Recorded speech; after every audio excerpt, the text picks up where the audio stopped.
Bien, merci, chers camarades. Vous remercier d'être présents à cette table ronde et remercier nos invités sur cette table ronde que nous avons intitulée « Représentativité, quels enjeux pour la CGT ?» Donc je vous présente donc nos intervenants.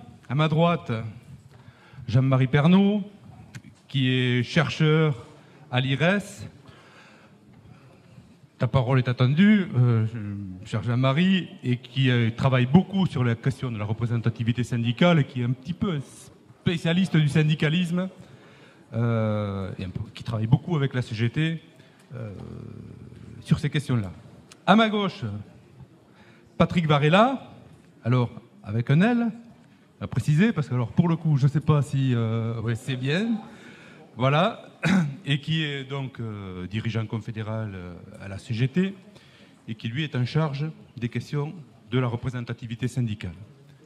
Et puis nous aurons deux témoignages. Alors ils feront, c'est pas toujours facile de témoigner devant une belle assistance comme ça, à leur façon et quand ils le voudront. Donc Armel Dupuis, dont on vient de citer la victoire, voilà,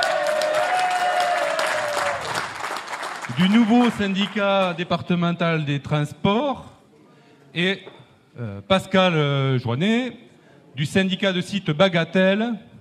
Tout simplement ces témoignages parce que c'est un petit peu la représentation de ce qu'on essaie de faire bouger dans nos lignes et nos structures CGT pour mieux répondre au salariat, aux besoins du salariat tel qu'il est et tel qu'il évolue. Donc on a choisi ce thème parce que la représentativité syndicale est devenue un enjeu fondamental en lui-même. Alors à la CGT, on le sait, c'est notre démarche combative et revendicative. C'est un lieu commun qu'on a tendance à penser que l'important c'est toujours le revendicatif, hein, on se le sait, d'abord les luttes, etc. Le reste étant renvoyé souvent à des questions de boutique ou de questions internes. Alors, loin de moi l'idée d'opposer la démarche revendicative et démarche syndicale, et notamment la représentativité syndicale, mais c'est un fait, chers camarades, que la question de la représentativité syndicale aujourd'hui, et donc la place du syndicalisme, sa force, sa présence dans la société, dans le salariat, cristallise à lui seul nombre d'enjeux, et notamment tous les enjeux liés à la transformation sociale, sur la capacité du syndicalisme à peser sur le cours des choses en faveur des salariés. On le sait, le taux de syndicalisme dans notre pays, malgré les efforts et les avancées qu'on a fait, Joseph en parlait ce matin, importantes, hein, mais reste à un niveau assez faible. Et on voit bien aujourd'hui que c'est toute la question de l'utilité et de l'efficacité du syndicalisme qui est posée et qui est en jeu. C'est d'autant plus vrai que la crise du capitalisme dans laquelle nous sommes pèse sur les réalités sociales, avec une tendance forte à l'éclatement des droits, des solidarités, dans les entreprises, dans les filières, dans les branches, dans les territoires. Et on a même parlé de ça au niveau européen, rappelez-vous le débat d'hier, important. C'est vrai aussi parce que nous sommes face à une des tendances lourdes d'évolution du salariat, de ce qu'on appelait autrefois les forces productives. On a fait l'état des lieux aussi ce matin, hein, les salariés dans le service, dans le tertiaire, les montées des employés, l'encadrement. J'ai repris un petit peu les chiffres de la Gironde, c'est très notoire. Voilà. J'ajoute que pour nous, CGT, qui avons fait le choix de rejeter la délégation de pouvoir et qui concevons le syndicalisme comme un acteur plein et entier de la transformation sociale, la question de la représentativité est une question essentielle en soi. Alors, ce que je vous propose, c'est de passer la parole à nos invités, qu'on fasse un va-et-vient avec la salle après, avec les témoignages de nos camarades quand ils jugeront bon de le faire, mais il faut qu'ils le fassent quand même. Et je vais commencer par une première question, ou deux questions à Patrick Varela. Cher Patrick, on sort d'un premier cycle d'élections dans l'ensemble du territoire, sur l'ensemble du pays, suite à la loi 2008, élections qui ont concerné tous les salariés, tout secteur. Peux-tu nous faire donc un premier état des lieux de la représentativité syndicale dans toutes ces dimensions-là, et quels premiers enseignements on en tire, nous, la CGT, après ce premier cycle d'élections, après cette loi? Et après, je passerai la parole à Jean-Marie.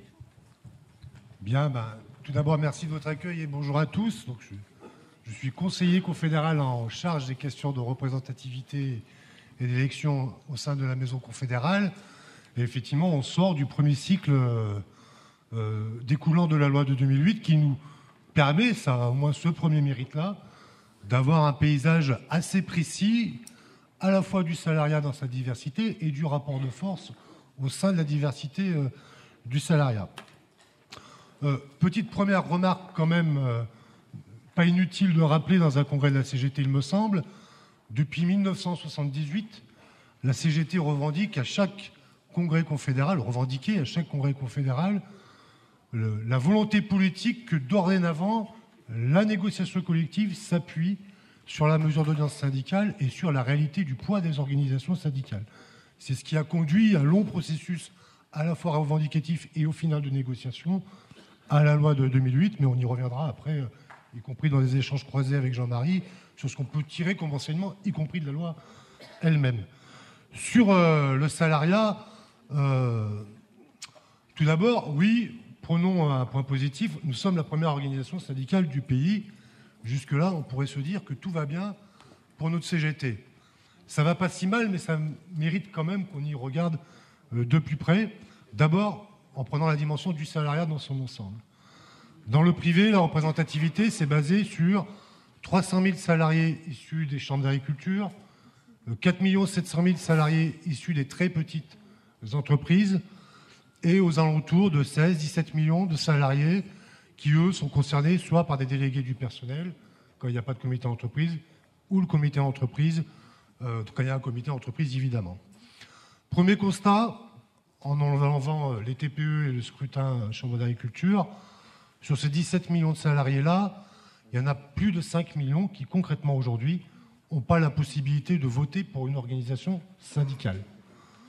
2 700 000 concernés par des constats de carence vérifiés et remontés, c'est-à-dire où aucune organisation syndicale ne s'est présentée auprès de ses salariés, et 2 millions dont on n'a pas d'éléments d'information, mais dont les études laissent apparaître que 90% d'entre eux, là aussi, c'est des constats de carence où le constat lui-même, d'ailleurs, n'a pas été dressé, ce qui veut dire qu'il n'y a même pas eu d'organisation, vraisemblablement, qui sont venues pour négocier des protocoles d'accords électoraux. Donc là, on a déjà, il me semble, dans nos réflexions, mais c'est la deuxième partie du débat, si j'ai bien compris, une question de déploiement pour identifier ces entreprises-là qui nous est posée.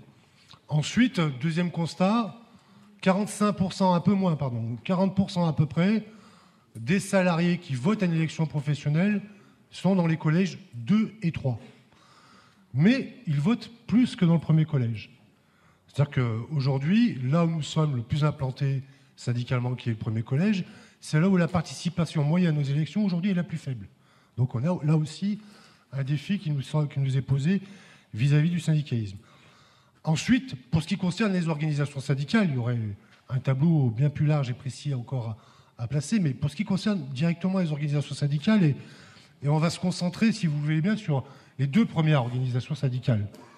Loin de moi l'idée de considérer que les autres organisations syndicales n'existent pas, mais il me semble intéressant qu'on ait ce débat, enfin cet échange de vues sur ce qu'est le rapport de force syndicale et l'implantation syndicale, surtout, pour les deux premières organisations syndicales. Je reviendrai sur des éléments plutôt positifs pour votre département tout à l'heure, mais de manière plus générale. La CGT est présente dans le premier collège auprès de 3 salariés sur 4 à peu près. 75% des salariés du premier collège ont la possibilité de voter pour une liste de la CGT. Ce chiffre est à 70% pour la CFDT. Dans le deuxième collège, déjà le chiffre s'inverse. On est à 66% pour la CGT à peu près, et 72-73 pour la CFDT. Et dans le troisième collège, là, on a un écart de plus de 20 points entre notre présence syndicale et la présence syndicale de la CFDT. Ce qui fait qu'au global, sur l'ensemble du salariat, la CFDT, aujourd'hui, est plus présente que nous de plus de 2% de salariés. C'est-à-dire qu'il y a 250 000 salariés dans ce pays qui ont plus de possibilités de voter pour la CFDT que pour nos listes. Et pourtant, on est quand même la première organisation syndicale. Ce qui veut dire que quand on se présente, on a une audience moyenne nettement plus élevée que nos concurrents syndicaux. Donc notre premier défi, il n'est pas principalement sur les contenus des campagnes électorales ou les contenus revendicatifs qu'on porte auprès des salariés, mais il est sur notre capacité à les porter justement et à avoir une CGT présente sur l'ensemble du salariat et dans sa diversité. Deuxième parenthèse que j'ouvre, puisque on voit bien que notre plus grosse problématique est posée dans le catégoriel. Dans le deuxième collège, nous sommes la deuxième organisation syndicale. Dans vos départements, vous êtes la première organisation syndicale dans le deuxième collège. Ce qui veut dire concrètement que quand on arrive à déposer des listes syndicales auprès de ces salariés-là, ils votent pas moins bien que les salariés du premier collège pour la CGT. Mais près d'un tiers d'entre eux n'ont pas la possibilité, ne serait-ce que de le faire. Enfin, notre point faible, évidemment, c'est le troisième collège, et votre département n'y échappe pas, puisque là, la CGT est aux alentours de 10%. Et là aussi, on s'aperçoit que quand on arrive à déposer des listes auprès de ces salariés-là, on a des scores de 25 à 30% en moyenne de mesures d'audience. Mais on présente, je l'ai rappelé tout à l'heure brièvement, auprès d'un salarié sur deux seulement des listes syndicales, ce qui nous met en déficit concrètement. Alors tout ça, ça pourrait paraître un peu mathématique et une question de chiffres entre nous et nos concurrents syndicaux, mais ça pose une autre question. C'est que la loi 2008, elle ne vise pas seulement à mesurer l'audience des organisations syndicales. Elle porte en elle, sur l'état des lieux, des questions de normes sociales, de négociation, de nouvelles règles de négociation. Ce qui veut dire que concrètement, quand on vote dans une entreprise à Bègles, ou quand on vote dans une entreprise à Bordeaux, on est tous solidaires du résultat de la CGT parce qu'ils portent de la même manière, quel que soit le statut et la convention collective, dans la négociation collective interprofessionnelle. Donc nos points de faiblesse, les points de faiblesse qu'on peut avoir dans certaines professions, dans certaines catégories de salariés, ce sont des points de faiblesse pour toute l'organisation syndicale et pour toute la CGT, et je dirais même de manière générale pour les salariés évidemment, puisque ça a une conséquence très concrète sur la négociation collective du niveau interprofessionnel, mais aussi, on y reviendra peut-être brièvement plus tard, mais aussi au niveau des conventions collectives dans chacune des branches. Donc, premier constat, qui concerne là, du coup, toute la CGT, parce que ça percute nos formes d'organisation aussi. Il faut essayer de s'élever de cette idée culturelle qu'on a tous dans la CGT, d'une sorte de répartition des rôles entre nous. Le syndicat d'entreprise qui agit dans l'entreprise auprès des salariés et en direction de son employeur. La fédération qui gère la question conventionnelle. L'union départementale qui essaie de coordonner l'activité sur un territoire avec éventuellement, évidemment, des champs revendicatifs à l'échelle du département. Et les unions locales qui, avec ses petits bras, entre guillemets, s'occupent du reste, c'est-à-dire quand même quasiment l'essentiel des salariés, les recevoir, les organiser, les accompagner. Aujourd'hui, on a une question qui nous est posée dans les TPE, par exemple, avec 10% de votants seulement, et ça représente 5 millions de salariés concrètement. Et nous revendiquons demain à la CGT que nous puissions faire des listes syndicales avec des salariés issus des TPE pour représenter les salariés des TPE. Ça veut dire qu'il va falloir qu'on syndique, ça veut dire qu'il va falloir qu'on organise, pas seulement qu'on syndique, en syndicat. Et ça veut dire aussi qu'il va falloir qu'on forme, parce qu'il y aura des prérogatives dans ces commissions à négocier. Ça veut dire qu'on a une question de déploiement qui nous est posée à tous, et pas seulement à ce que nous considérons un peu trop rapidement, il me semble, comme l'organisation de proximité que serait l'UL. Nous avons une question qui nous est posée à nous tous pour nous déployer envers les salariés dans ces différentes catégories, qu'on soit dans la fédération, dans l'activité interprofessionnelle au niveau départemental, dans nos syndicats, notamment dans notre rapport, mais pas seulement avec les sous-traitants, mais aussi sur la manière de concevoir nos unions locales, leur périmètre, leur territoire, et ce qu'est leur activité pour aller au déploiement en direction de ces salariés-là. Voilà. Enfin, dernière remarque, on finit donc un état des lieux qui conforte le rôle de l'organisation syndicale, mais qui aussi met en lumière des faiblesses sur notre capacité à mobiliser, mais aussi des faiblesses sur ce qu'on appelle le bilan de la loi elle-même et ce qu'on pourrait faire progresser. Il y a près de 300 conventions collectives aujourd'hui qui n'ont quasiment pas de salariés inscrits pour des élections électorales et qui sont quasiment vides, en réalité, de négociations depuis plus de 20 ans dans ce pays. Donc, la loi 2008 pose de manière très concrète les formes de solidarité et y compris notre réflexion à porter sur ce que demain sera l'architecture d'une nouvelle branche professionnelle qui intègre des questions de filière, qui intègre des questions de solidarité entre conventions collectives et des logiques de métier qui permettent une élévation des droits sociaux pour tous. Et je finis donc. Aujourd'hui, la négociation, elle s'appuie sur un accord d'organisation qui fait 30%, sur un droit d'opposition à 50%. On est la première organisation syndicale, mais pour mettre en lumière davantage ce que je disais tout à l'heure sur le déséquilibre, il se trouve que la CFDT est plus souvent que nous première organisation dans les branches.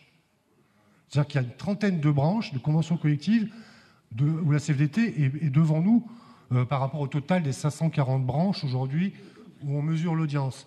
Ce qui veut dire concrètement, et ça renforce encore l'idée que j'essayais de développer tout à l'heure, qu'on a des déséquilibres majeurs dans notre activité syndicale, qu'on n'a pas une influence homogène et étale.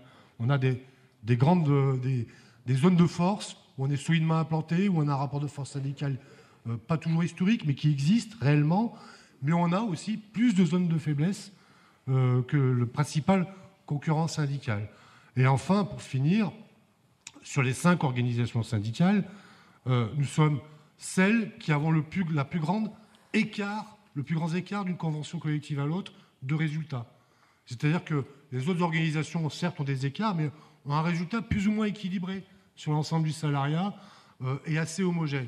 Nous avons des grandes disparités, donc ça pose, il me semble, et c'est un congrès du D, je pense que vous en avez déjà discuté, sur la manière de se redéployer différemment et d'imaginer des formes d'organisation qui prennent les salariés dans sa diversité. Ça pose la question de l'efficacité de la CGT et de la présence partout, car quand nous sommes présents, c'est quand même plutôt le point positif de la dernière période. Force est de constater que quand nous sommes présents et quand les salariés ont la possibilité de dire quelle est leur préférence syndicale, c'est assez largement vers la CGT qui se porte. Donc à nous d'être présents dans le plus d'endroits possible.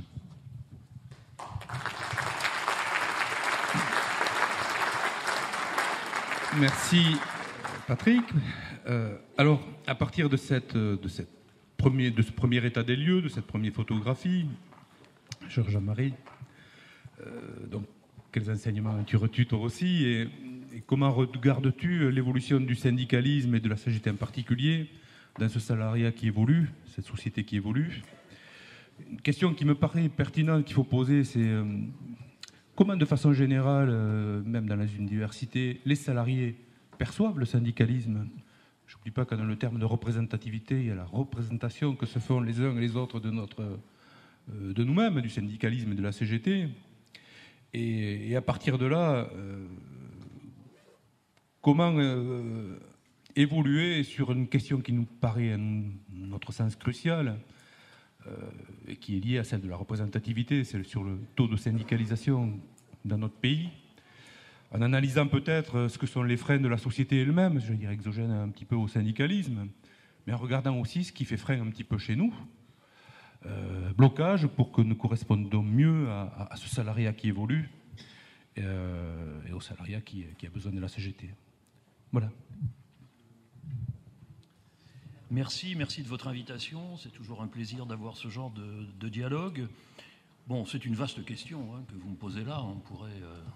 On pourrait y passer l'après-midi. En tout cas, moi, je pourrais en parler des heures. Mais donc, je ne vais pas occuper tout le terrain. Je voudrais répondre un peu vite et puis revenir faire le lien avec ce que nous apprend d'ailleurs le tour électoral dont Patrick a rendu compte là, pour nous donner une entrée un peu plus concrète. Mais je crois que la question générale se pose effectivement parce que notre pays est quand même le lieu d'un certain paradoxe, puisque quand on ne sait rien des syndicats en France, on sait encore qu'ils ont très peu d'adhérents.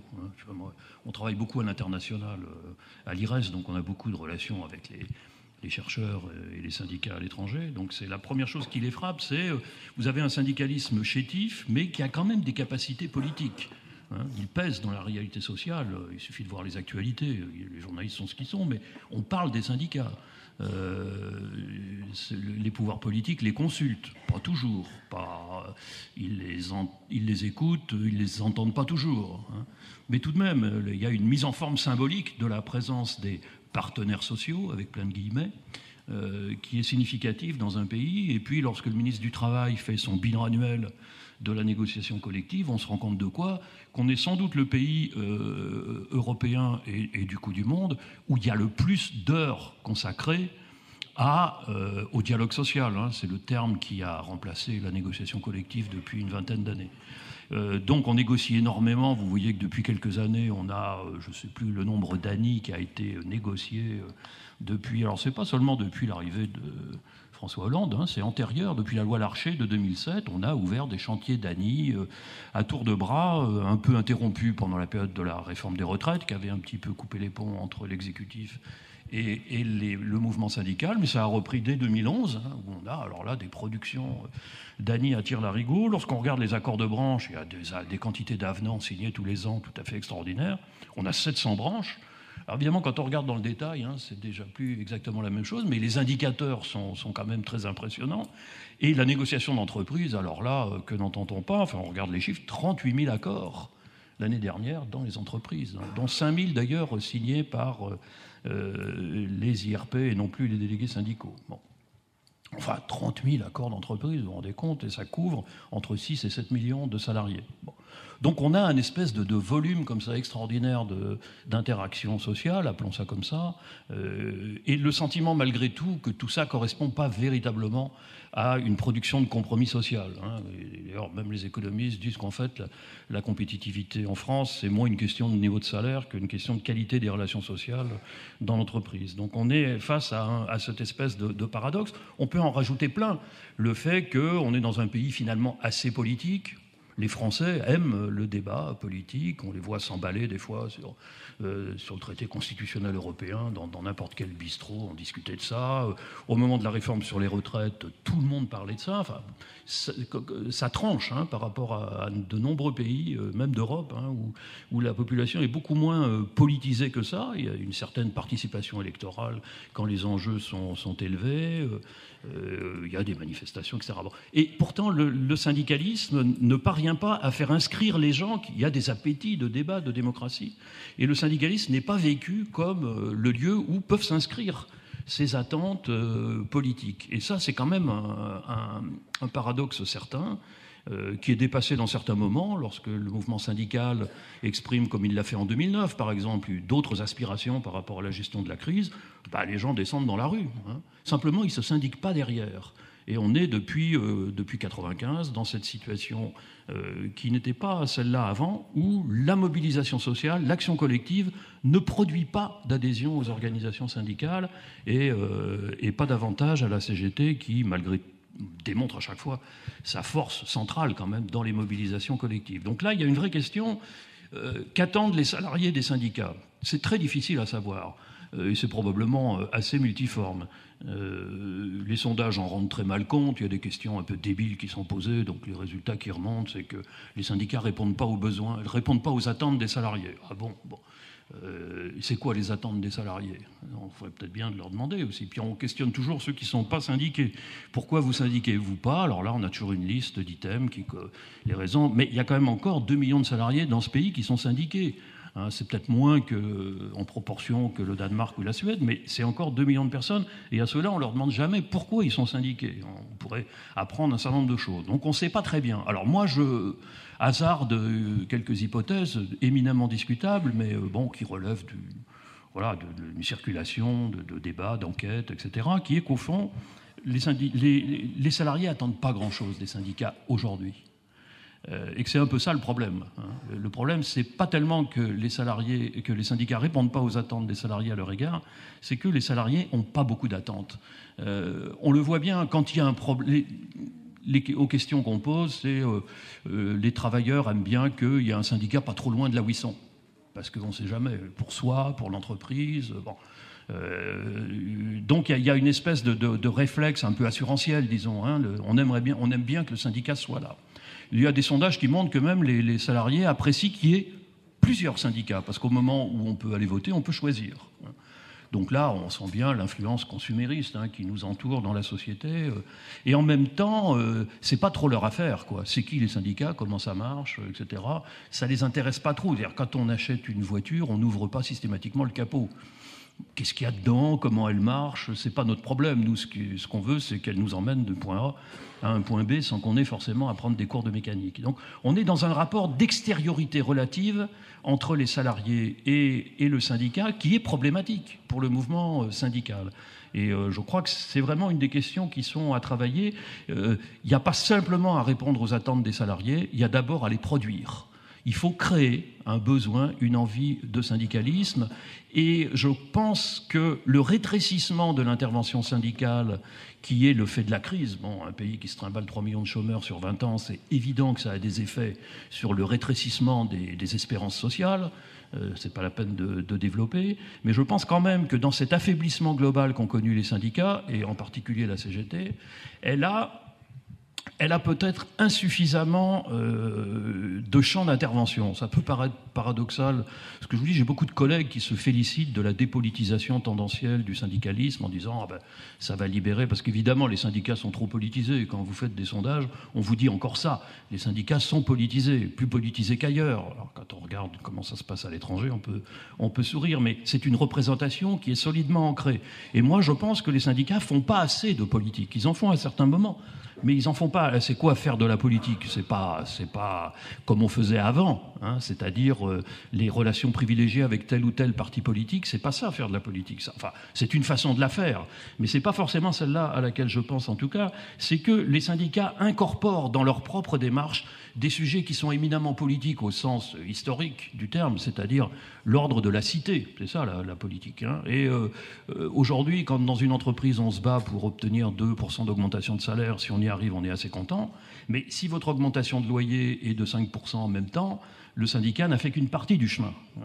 Et je crois il est temps que le mouvement syndical, et je pense que la CGT est quand même un peu mieux placée que les autres pour le faire, enfin, à une période la CFDT le faisait, mais aujourd'hui elle a véritablement, raccourci ses objectifs, c'est de réintégrer dans la démarche syndicale un certain nombre de sujets, les transports, le logement, qui font partie de la vie, du pouvoir d'achat, mais pas que, de la façon dont les travailleurs s'inscrivent, s'affilient dans la société. Vous remarquerez que j'utilise plus souvent le terme de travailleur, parce que, c'est pas par nostalgie d'un temps où on parlait des travailleurs plus que des salariés, mais je crois que le monde du travail se diversifie et on voit aujourd'hui des travailleurs qui ne sont pas salariés. Et donc je pense qu'il serait temps de repenser à ça aussi, que le mouvement syndical pourrait s'intéresser, les faux indépendants, les auto-entrepreneurs, les salariés qui sont obligés d'acheter une voiture et travailler en sous-traitance pour leur employeur, etc. Bon. Je reviens que nous apprenne ce suffrage. Je vais partir d'une ou deux données pour essayer d'élargir la réflexion. Le premier, qui a un peu surpris d'ailleurs dans les résultats, c'est le score de la CFTC. La CFTC était une centrale syndicale donnée pour morte il y a 30 ou 35 ans. Elle faisait 3% au CE, elle était peu présente, etc. Aujourd'hui, elle sort à 9%, ça a étonné beaucoup de monde, mais quand on refait les calculs dans les conditions du suffrage, en fait, c'est assez en ligne avec l'évolution de la présence de la CFTC dans les entreprises. Voilà qui peut surprendre un développement de la CFTC dans les entreprises sur une trentaine d'années. Comment le comprendre? C'est très simple. Vous faites en parallèle l'évolution de la négociation annuelle obligatoire.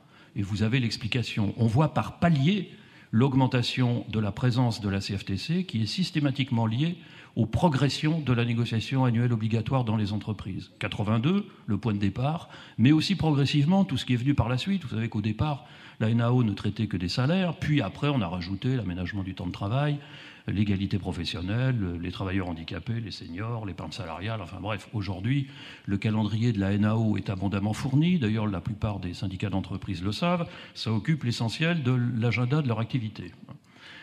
Ce qui est un problème, j'y reviendrai. Et donc la CFTC progresse systématiquement, par exemple les 35 heures, donc là un gros paquet de négociations, et là les entreprises étaient preneuses puisque ça leur donnait accès à l'aide publique. Donc on voit bien à chaque palier où il y a un recours qui est fait à la négociation d'entreprise, on voit progresser la CFTC. Qu'est-ce que ça veut dire? À mon avis, c'est quelque chose qui n'a pas été très bien perçu parce que c'est très neuf dans les relations sociales françaises. On sait qu'historiquement, notre patronat a été, bien plus que d'autres, réticent à la présence des syndicats dans l'entreprise. Alors évidemment, dire ça pour la CGT, c'est une banalité, mais même pour les autres. les employeurs n'aiment pas avoir un syndicaliste dans l'entreprise, à la limite, quelle que soit son affiliation. Évidemment, il y a des gradations. Je crois que quand on regarde bien l'évolution de toutes les lois qui sont venues depuis 82, depuis les lois Auroux, essayer de remodeler la négociation collective en France, on se rend compte, en tout cas c'est une hypothèse assez forte, qu'on a créé un intérêt patronal à avoir un syndicat dans l'entreprise. Toutes les lois depuis 2004, vous savez, on a ouvert à la dérogation possible. Déroger.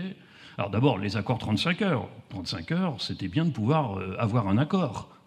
Alors s'il n'y avait pas de syndicat, on pouvait trouver des moyens un peu contournés, compliqués, il y a les mandatés, etc. On a bricolé tout un tas de dispositifs pour arriver à signer des accords. Puis maintenant, on dit, allez, avec les IRP, on peut signer quand il n'y a pas de syndicat. Mais finalement, globalement, c'est quoi le discours des pouvoirs publics? Et d'une certaine manière, l'ANI du 11 janvier, c'est la poursuite de cette logique-là, qui est de dire, mais vous savez, vous avez vraiment intérêt à avoir un syndicat, évidemment un syndicat majoritaire ou une alliance majoritaire.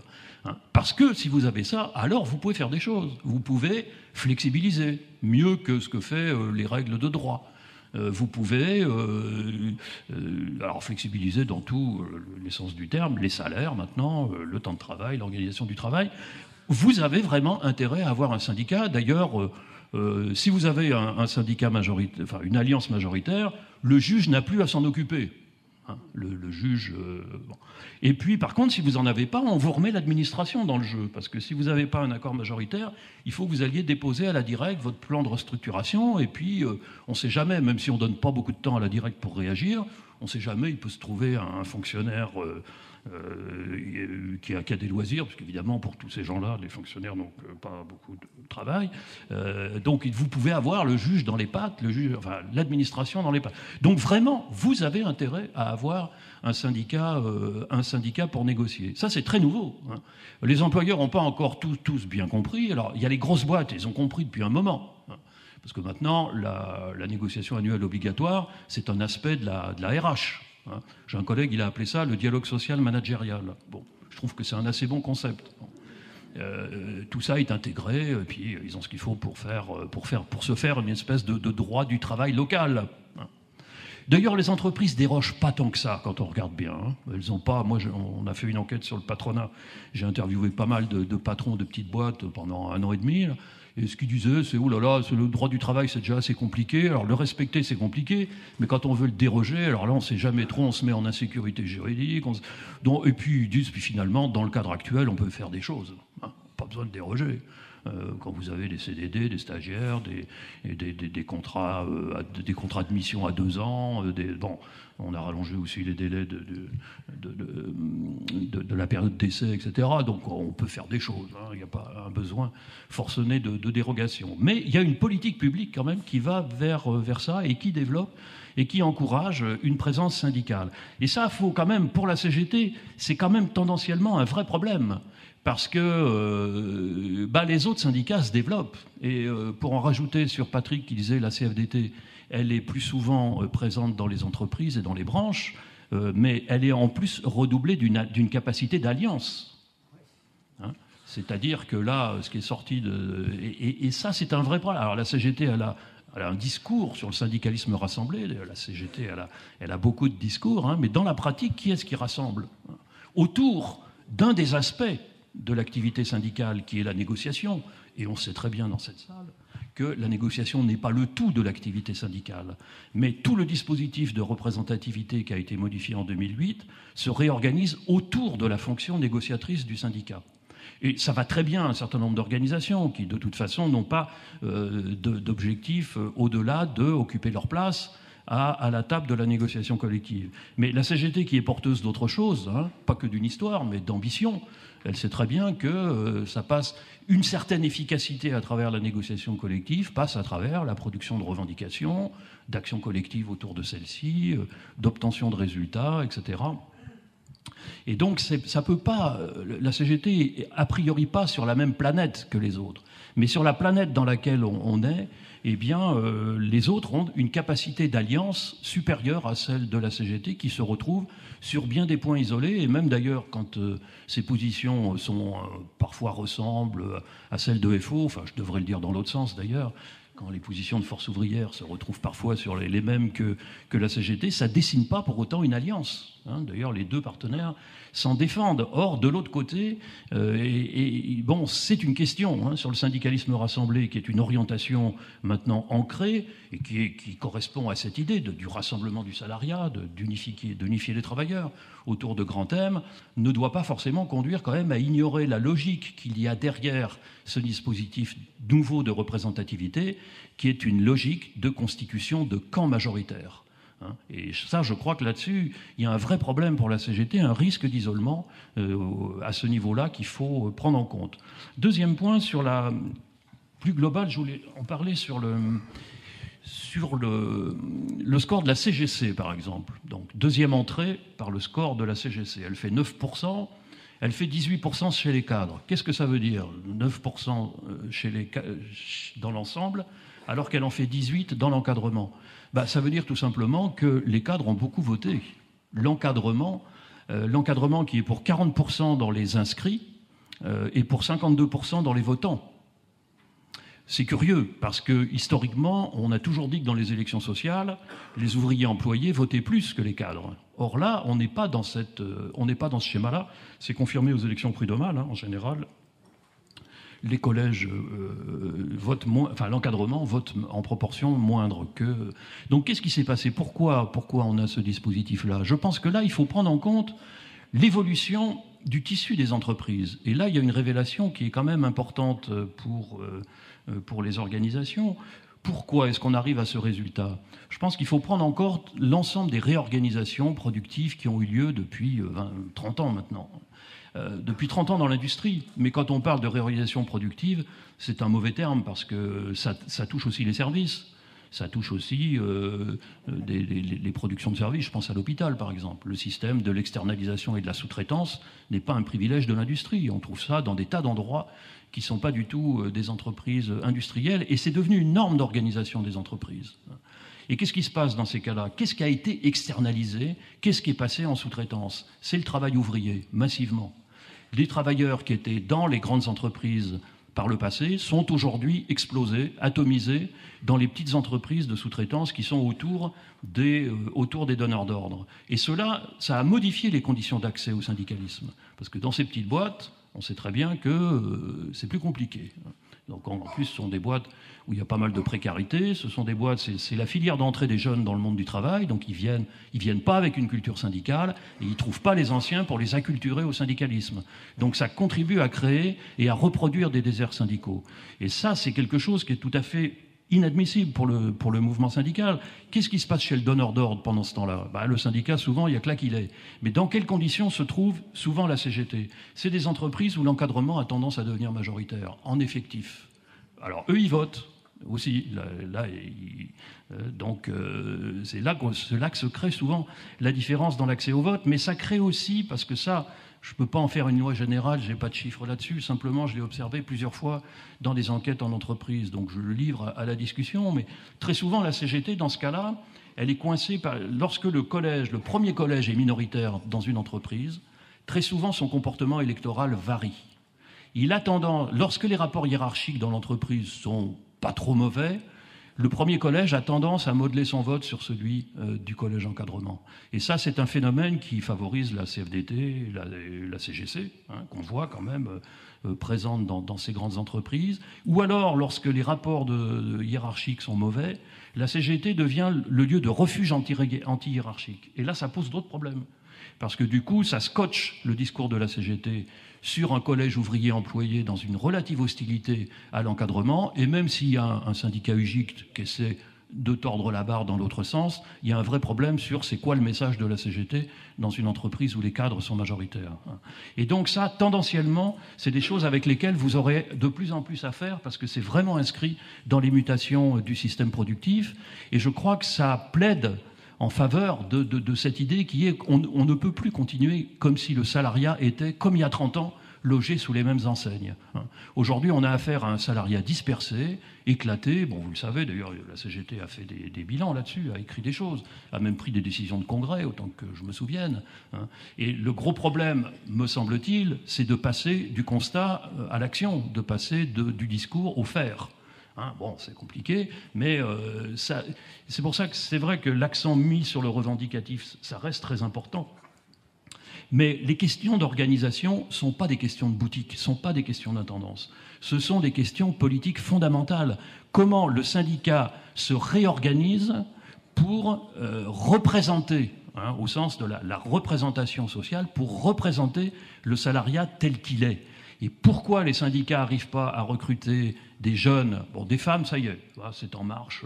Bon, le mouvement syndical français alors il y a des tas de problèmes sur l'insertion des femmes dans les syndicats, bon, tout ce qu'on veut. Mais on peut pas dire les femmes sont pas, elles sont dans la vie active, elles ont fini par se faire un trou et parfois même occuper des responsabilités élevées dans certaines organisations syndicales.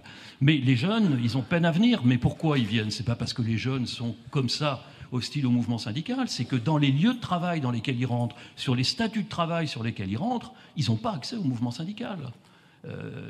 Ils sont précaires, ils sont dans la sous-traitance, ils sont chez McDo, ils sont dans des secteurs comme ça, et là, ils trouvent pas de syndicat. Et en plus, ils n'ont pas la génération de leurs parents pour leur dire il faut que tu y ailles, c'est bien le mouvement syndical.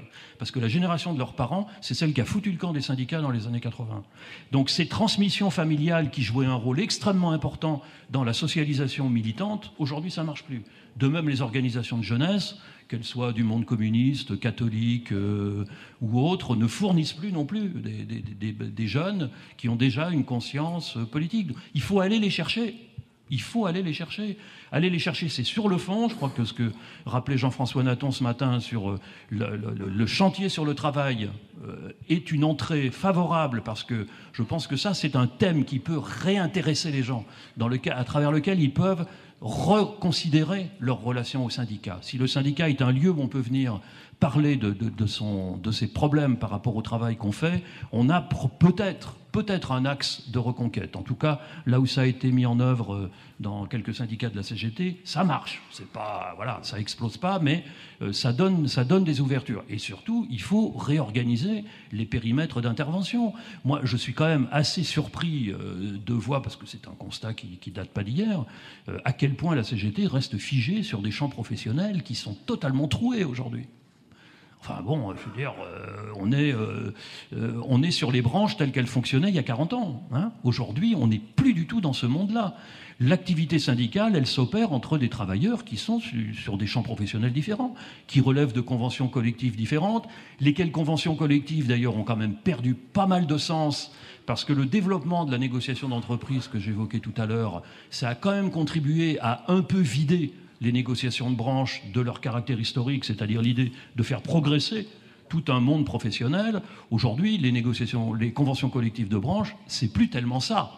C'est le lieu où se produisent les minima, les standards sociaux minimums. Le reste, c'est dans l'entreprise qu'on le fait. Et croyez-moi, les grosses boîtes, elles veillent jalousement à ce que les négociations collectives de branche, sur lesquelles elles ont gardé le contrôle, n'accordent pas trop. Ça leur libère un espace pour avoir une politique dans l'entreprise. Sauf que qui est-ce qui disparaît là-dedans ? C'est tous ceux qui n'ont pas de négociation d'entreprise. On disait tout à l'heure, 6 à 7 millions de salariés couverts par une négociation d'entreprise, ça en fait plus de 10 millions qui n'en ont pas. Ceux-là, avant, le syndicat, il les appréhendait à travers l'action collective de branche. C'est-à-dire que le syndicalisme, il avait des retombées. Il était là où il n'était pas. Il y avait des effets de l'activité syndicale dans les petites boîtes, parce qu'à travers la progression des conventions collectives, ça permettait d'unifier, de rassembler les travailleurs, d'avoir une solidarité de groupes, de classes, appelons ça comme on veut. Aujourd'hui, comment se construit l'unité des travailleurs ? Comment se construit la solidarité entre les divers lieux du salariat, entre grandes boîtes, petites boîtes, jeunes, anciens, etc. Aujourd'hui, le mouvement syndical, il est tout entier assigné à l'entreprise. lorsqu'il est là. Et dans ces entreprises, il est assigné à la négociation collective parce qu'on lui a dicté son agenda, parce qu'avec la NAO, de toute façon, ils n'en sortent pas, les militants, vous le savez très bien, ils passent leur temps à négocier des NAO. Et le groupe militant, le groupe des adhérents dans l'entreprise aujourd'hui, c'est les élus et mandatés avec un petit peu de gens autour. Mais c'est où les objectifs du mouvement? C'est où l'autonomie de l'acteur social, celui qui veut peser pas seulement dans la boîte, qui veut peser sur son territoire, qui veut peser dans la société? Et ben tout ça, c'est quand même pas mal à reconstruire. Et ce qui est dommage, c'est que la CGT, qui a probablement le plus d'atouts, Patrick disait tout à l'heure, regardez le vote TPE, pourquoi la CGT fait plus de voix que les autres au vote TPE? Petite parenthèse, d'avoir trouvé 450 000 personnes pour aller voter aux élections TPE, c'est pas si mauvais que ça, hein. Parce que c'était quoi l'enjeu d'ailleurs? C'est ce que dit Combrexel, il me dit nous on craignait 3% de participation. Il y a eu 10% à la Direction Générale du Travail, ils étaient plutôt contents. Et je crois qu'ils avaient raison, parce qu'il n'y avait aucun enjeu pour eux. Le seul enjeu, il n'y avait pas de commission, c'était pas pour élire des représentants, c'était pour porter une appréciation sur des syndicats qui ne voient jamais. Et qui en plus n'assurent à travers leur fonction de négociation aucune retombée sur leur situation. Donc trouver quand même 500 000 personnes pour aller voter juste pour ça, eh bien, écoutez, c'est 500 000 adhérents potentiels. Hein. Donc, il y a du champ. Et quand ils vont voter, ils votent pour qui? Ils votent plutôt plus pour la CGT, parce qu'il y a encore dans ce pays une certaine représentation de ce que représente la CGT, son ancrage dans l'histoire sociale, et que c'est un atout extraordinaire. C'est presque une rente de situation. Mais méfiez-vous, parce que les rentes, ça ne dure pas éternellement. Hein. Même si on n'a pas beaucoup d'inflation... Voilà, donc tout ceci pour plaider pour la mise en mouvement de cette grande maison. On sait que ça prend du temps, puis c'est normal que ça crée des tensions. Mais très franchement, il ne faut pas laisser passer l'heure du train, parce que voilà, ça ne sonne pas toujours 3 fois. Il n'y a pas la CGT à 110, bientôt 120 ans. Ça ne veut pas dire qu'elle en a 110 ans automatique devant elle.